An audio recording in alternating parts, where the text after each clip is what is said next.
Anna's Nana by David Corder. Chapter 10, A Special Week. Mass was different this week. Not just a little different, but really different. It was so different that Anna was confused again. But this time, being confused just made her pay more attention. She thought that she knew what was happening at the Mass on Sundays because of Nana's help. This might be why she wasn't frustrated, just surprised. Her surprise meant that she was interested in the difference. Things were different from the very beginning. When they walked through the doors, everyone was given a long green leaf. Mom said they were from a palm tree. Nathan said they were called fronds, whatever that meant. Anna just thought they were palm leaves. She saw that everyone was happy when they got their leaf. She noticed that everyone was very careful how they carried them. When they got to their seats, Anna saw some people were folding them into crosses. Then Father Chad started reading the story from the back. He didn't wait until he was supposed to. They hadn't even walked to the front yet. After he read the story, they walked up to the sanctuary, but instead of saying the Confiteor, he asked everyone to hold their palms up so he could bless them. He said a prayer over the palms, and then he took some water and sprinkled them. Anna was disappointed that the water didn't reach her palm because of all the tall people standing by her. There was always tall people around her. After that, it looked like Mass was going to go back to normal. But when it was time for the Gospel reading, there were two other people standing up to help Jeff read the Gospel. They took turns reading different parts from the story. Sometimes the people in the pews helped reading from it too. This made it easier to understand, but it also made it sad. It was a story of how Jesus loved us so much that he was willing to give his life for us. Anna became sad when they got to the part when Jesus died. She looked around and saw that everyone was sad and kneeling down for this part. After the gospel, Father Chad gave his homily, they had the regular prayers, and people went up for communion. Anna was happy that someday she would be able to have communion. When Mass was over, they went to the car. "Well, that was different," Mom said. "I know you're going to tell us about the Old Testament today, but I'd like to hear why everything was different today." Anna was glad that she didn't have to ask all the questions. It was kind of nice to know that she wasn't the only one that was confused. "Oh, of course. You haven't seen this before," Nana began. "This whole week will be different. This week is the most important week of the year for the church. It's called Holy Week. Today was the first day of Holy Week. Most people call today Palm Sunday. Its official name is Passion Sunday." "Why is it called that?" asked Nancy. "Passion means deep, deep love," began Nana. "When you love someone, you want to do things for them to help them be happy. When you have a deep, deep love for someone, you'll do everything you can for them. Jesus has such a deep, deep love for us that he gave us everything, even his life. So this Sunday, we remember that deep love. In fact, this whole week we'll remember that week when Jesus died and rose again for us." "Why did he have to die for us?" asked Nathan. "Fear," was all Nana said. "I still don't understand," said Anna. "Sometimes, when people don't understand something or someone, they become afraid," said Nana. "Sometimes when they're afraid, they get mad and angry. The people who had power back then didn't understand Jesus' message of love. Because they didn't understand, they became afraid. They were afraid that if people realized how much they were loved by God, that they might lose their power over the people. Because they were afraid, they decided they had to get rid of Jesus. They thought that if Jesus died, then the people would forget about him. But they were wrong. Jesus rose again because deep, deep love never dies. This is what makes this week so special. And so also why we began today with Passion Sunday. When we were given the palms, we were able to wave them just like the people did when Jesus came to Jerusalem. The people were happy and excited that Jesus was coming to tell and show them how much they were loved by God. When Father Chad blessed them, they became more than simple palms. They became reminders of God's love. That's why people will take them home, and sometimes they will put them on the wall or in a special place. They'll keep them for a whole year to remind them of God's love. I saw some people making crosses out of them, said Anna. That's because the cross is one of the best signs of Jesus' deep, deep love for us, said Nana. I'll show you how to fold them when we get home. But Father Chad didn't sprinkle my palm, complained Anna. That's okay. It was the prayer and the Holy Spirit that blesses the palms, not the water, answered Nana. What else will be different this week? Asked Mom. Oh, it's a wonderful week, said Nana. There's Holy Thursday, Good Friday, Easter Vigil, and Easter Sunday. Holy Thursday, Good Friday, and Easter Vigil are combined into one big celebration called the Triduum. So will we be at church for 3 whole days? Asked Nancy.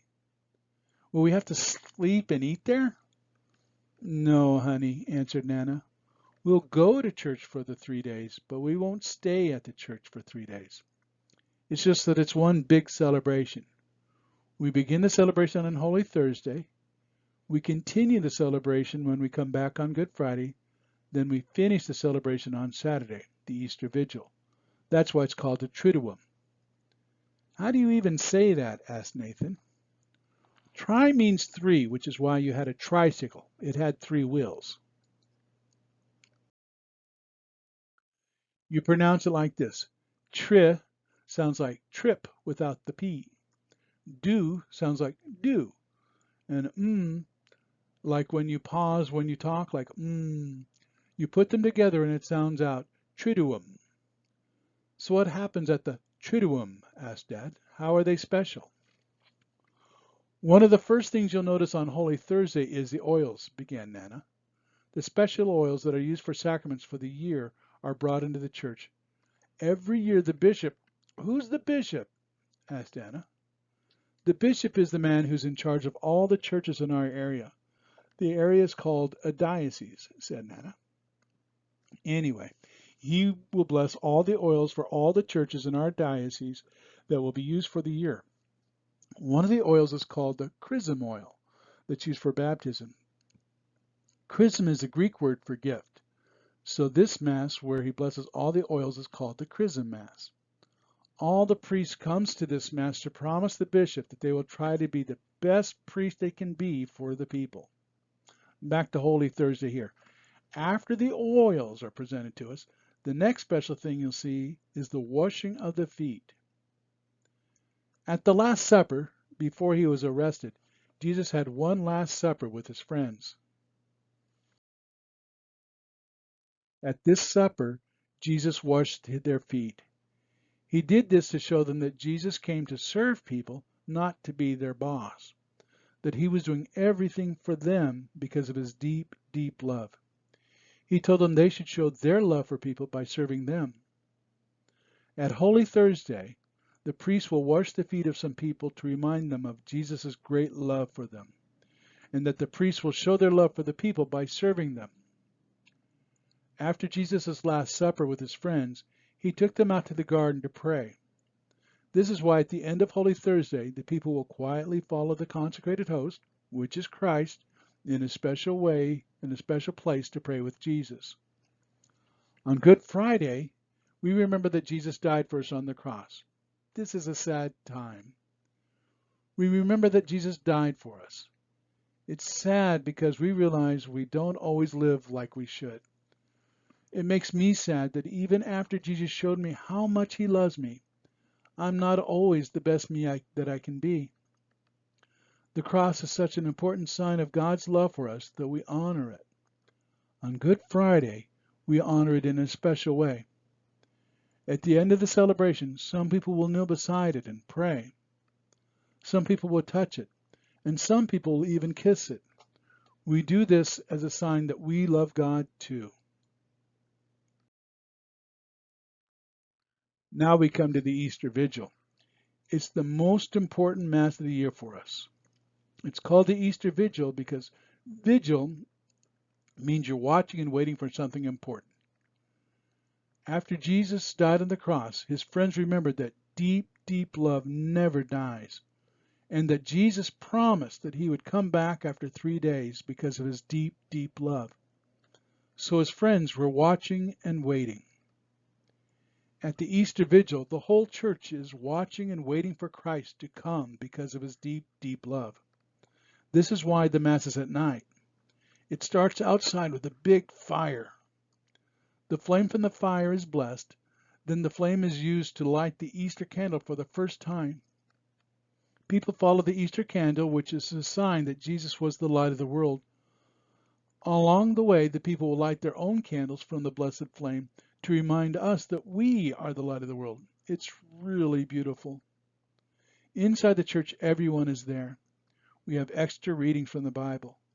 We start with when God created the world up until when Jesus rose from the dead. We read and pray in all the languages of our parish. Some readings are in English, some are in Spanish. Sometimes we'll pray in English, Spanish, Portuguese, Tagalog, and Dutch. We sing after every reading. After the readings and the homilies, the adults who have been preparing for baptism for 2 and sometimes 3 years follow the Easter candle and the priest to the baptismal font. All the adults are baptized by going into the water, their whole body, even their heads. They do that because at baptism we give everything we are to be baptized. The adults are soaking wet but they always have big smiles when they go to dry off and put on the white gowns. While the newly baptized are drying off and putting on their white gowns, the whole church remembers our own baptism and the promises we made. When the baptized adults come back, they're still smiling. They are given special candles that were lit by the Easter candle. Then Father Chad will put chrism oil on their foreheads to confirm their baptisms and seal them with the Holy Spirit. After the baptisms and the confirmations, they will be able to receive communion with us for the first time. I like looking at their faces. They never stop smiling. That sounds like a really long Mass, said Dad. It is, said Nana. It's supposed to be long. It's too important to rush. But you know something? It doesn't feel long. There is so much to see, hear, and do that it goes by really quick. It's like watching a really good movie or an exciting basketball game. You lose track of time. So that's the Triduum. The next day is Easter Sunday. This is when we celebrate that Jesus rose from the dead. When we remember that deep, deep love never dies. That Jesus still loves us with a deep, deep love. This is why we go to Mass on Sundays, because Jesus rose from the dead on a Sunday. Sometimes Sunday is called the weekly Easter.